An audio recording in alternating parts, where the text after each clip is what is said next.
أعوذ بالله من الشيطان اللعين الرجيم بسم الله الرحمن الرحيم به نستعين وصلى الله على سيدنا محمد وآل بيته الطاهرين اللهم صل على محمد وآل محمد وعجل فرجهم.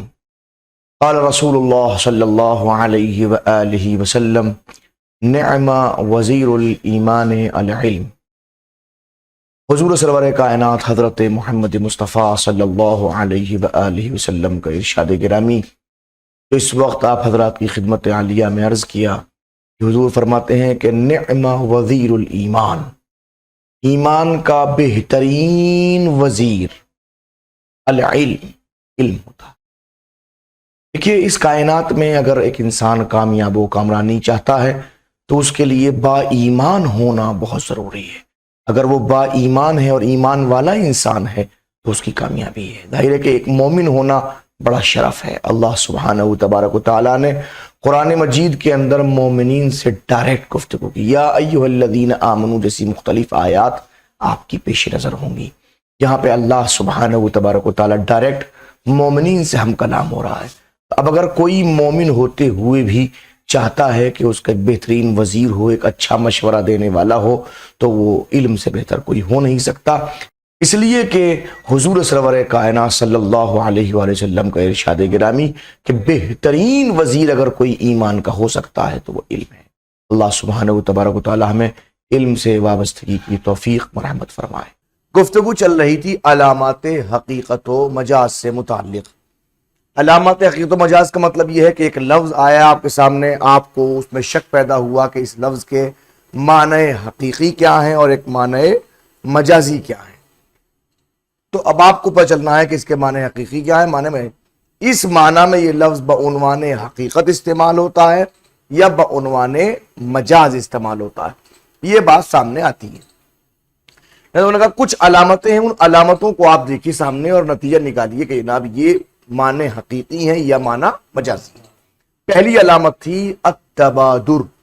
لفظ کا استعمال ہوتے ہی، لفظ کو سنتے ہی مخاطب سے جیسے ہی ذہن جس معنی کی طرف چلا جا رہا ہے، یہ چلا جانا ہی علامات حقیقت ہے. ہمیشہ لفظ تبادر کرتا ہے اپنے معنی حقیقی کی طرف. ایک بات وہ صحت حمل اور صحت سلب، یہ مگر حمل کی 6 اقسام میں سے ایک قسم. کون سی قسم؟ جو حمل ذاتی اولی کی بنیاد پر، نہ کہ حمل شائع ثنائی کی بنیاد پر. حمل ذاتی اولی کی بنیاد پر اگر حمل کرنا صحیح ہو اور سلب کرنا صحیح نہ ہو تو اس کا مطلب یہ ہے کہ وہ معنی اس لفظ کے حقیقی معنی ہے، معنی مجازی نہیں. اب تیسری منزل الاضطراد. اضطراد کیا ہے کہ ہی العلامہ الثالثہ، یہ تیسری علامت ہے. کیسی علامت؟ لتمیز الحقیقہ عن المجاز، جو مجاز سے حقیقت کو متمیز کر دیتی، تمیز دیتی ہے، امتیاز دے دیتی ہے، الگ پہچان دے دیتی ہے. یعنی کہ اضطراد بتا دیتا ہے کہ یہ مجاز ہے، یہ حقیقت ہے. وہ توضیح ذالک، جناب اس کی وضاحت فرمائیے، ہماری بات سمجھ میں نہیں آئی اضطراد کا مطلب کیا ہے. اس کی وضاحت ایسے: اذا اضطردا، اضطرادی اشتہرا، شہرت پانا، زیادہ ہونا. اذا اضطردا استعمال لفظ، اگر لفظ بہت زیادہ استعمال ہو رہا ہو، فی افراد کلی، کسی کلی کے افراد کے بارے میں، بحیثیت خاصہ، ایک خاص حیثیت سے. یعنی کلی کے مختلف افراد ہیں، کوئی بھی کلی کسی بھی کلی کو استعمال کر دیے. قلم ایک کلی ہے. کلی کا مطلب ایسا مفہوم کہ جو مختلف جگہوں پر صادق آ رہا ہو، منع نہ کرے، جو کثیرین پر صادق آنے سے منع نہ کرے. یہ بھی قلم ہے، یہ بھی قلم، یہ بھی قلم، یہ بھی ہزارہ، یہ کلی ہے. ایسا مفہوم جو ایک سے زیادہ اس پر صادق آنے سے منع نہ کرتا ہو اسے کلی کہتے ہیں. تو اب اگر کلی کے مختلف افراد ہوتے ہیں، یہ دیکھیے 4-5 قلم رکھے ہوئے، یہ 4-5 قلم جو ہے کلی کے افراد ہیں. اب ان افراد کے بارے میں لفظ استعمال ہو رہا خاص اعتبار سے، جیسے کا استعمال رجل، جیسے رجل کا استعمال. رجل رجل رجل رجل، ہم لوگ جو بیٹھے ہیں تو رجل ہے کہ نہیں ہے؟ کہاں ہیں؟ تو ہم سب رجل کے کون ہیں؟ افراد ہوئے، ایک کلی ہوئی رجل، اس کا ایک فرد آپ ہے، ایک آپ ہے، ایک آپ ہے، ایک آپ ہے، ایک آپ ہے، ایک آپ ہے، اور ایک ہم بھی ہیں. بات سمجھ میں آ گئی؟ بے اعتبار الرجولیہ، اور یہ جو استعمال ہو رہا ہے رجولیت کے اعتبار سے ہو رہا ہے، جس میں رجولیت پائی جائے، مردانگی پائی جائے. ہم نے کہا یہ مرد ہے، یہ مرد ہے، یہ مرد ہے، یہ مرد ہے، جہاں بھی استعمال کیا. مگر کس کے بارے میں؟ فی زید و عمر و بکر. ارے زید ایک مرد ہے، عمر ایک مرد ہے، بکر ایک مرد ہے، مع القتل بعدم کونہ موضوعا لکل واحد علیحدہ، اس بات سے الگ ہٹتے ہوئے کہ لفظ رجل ہر ایک کے لیے الگ الگ وضع کیا گیا ہے. ہم آپ کو بھی کہتے ہیں رجل، تو آپ کو رجل کہنے کا مطلب یہ نہیں کہ یہ رجل نہیں ہے، آپ کے لیے بھی وضع کیا گیا علیحدہ، علیحدہ علی حد ہی ہے، یعنی کہ خود بنفسہ ہی انہی کے لیے، آپ کے لیے بھی الگ سے وضع کیا گیا، آپ کے سب کے لیے علیحدہ علیحدہ وضع کیا گیا، الگ الگ وضع کیا گیا. ٹھیک ہے نا؟ لیکن ہم ان تین کو بھی کہہ رہے ہیں، زید عمر بکر کو بھی، کہ یہ بھی رجل ہیں. تو کیا سمجھا؟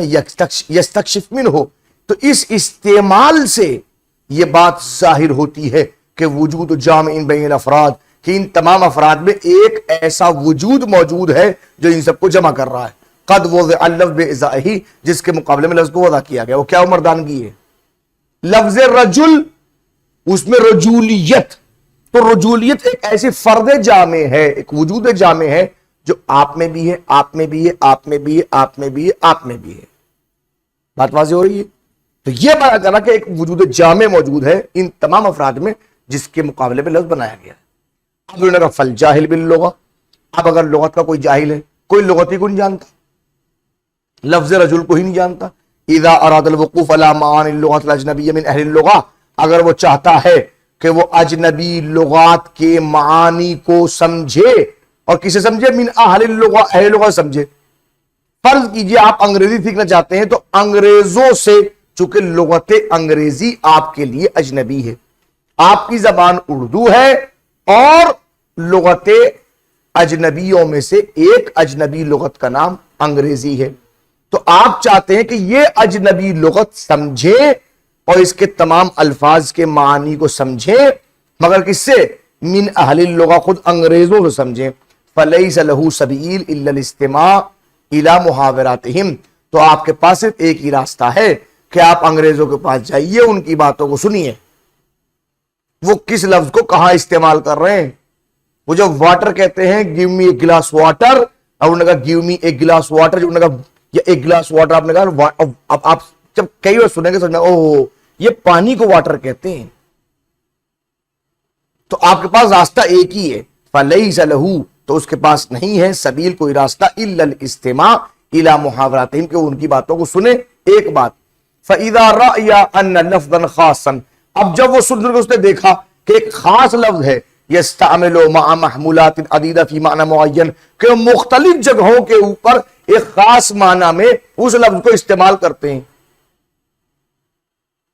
کما اذا قال فقیہ، جیسے فقیہ نے کہا الماء طاہر و مطہر، پانی طاہر بھی مطہر بھی ہے. وقال الکیمیائی، ایک جو کیمسٹ آپ کے کلام اس کا کیمسٹری سے تعلق رکھتا ہے، کیمیا کیمسٹری سے تعلق رکھتا ہے، وہ کہتا ہے الماء رطب سیال، پانی جو ہے ایک رطب سیال، ایک بہنے والی چیز کا نام ہے. وقال فیزیائی، جو فزکس سے تعلق رکھتا ہے، وہ کیا کہے گا الماء لا لون لہ، پانی اس کا کوئی رنگ نہیں ہوتا. انہوں نے استعمال کیا، فقی نے کچھ کہا، کیمیائی نے کچھ کہا، فیزیائی نے کچھ کہا، سب نے لفظ ماں کا استعمال کیا، الگ الگ استعمال کیا. یقفو، اس تو وہ کھڑا ہو جائے کیا، علی ان اللفظ موضوع لما استعمل فی، تو وہ سمجھے کہ لفظ کو جو استعمال کیا گیا اسی میں استعمال کیا گیا جس کے لیے اس کو وضع کیا گیا. کیوں؟ لأن المصح لہ اما الوضع او العلاقہ، اس لیے کہ لفظ کے استعمال کو صحیح کرنے کے دو ہی طریقے ہیں، یا اس لفظ کو اس معنی میں وضع کیا گیا ہو، یا اس لفظ کا اس معنی سے تعلق ہو. قلم ہم نے وضع کیا، شیر ہم نے وضع کیا، لیکن ہم نے ایک مرد شجاع کو شیر کہا، چونکہ شجاعت کی بنیاد پہ اس لفظ کا اس معنی سے تعلق ہے، علاقہ. والثانی لا اعتراض فی، اور یاد رکھیے تعلق والے میں اعتراض نہیں ہوتا. فیتعین، لہذا وضع میں معین کر دیے.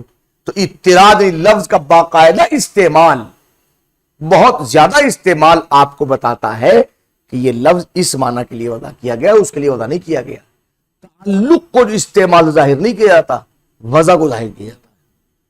وَلَنَذْكُرْ مِثَالًا آخر، اب اس کی ایک مثال بھی تفصیل سے مزید انشاءاللہ وہ بعد میں. وصلی اللہ علی محمد وآل بیتہ الطاہرین.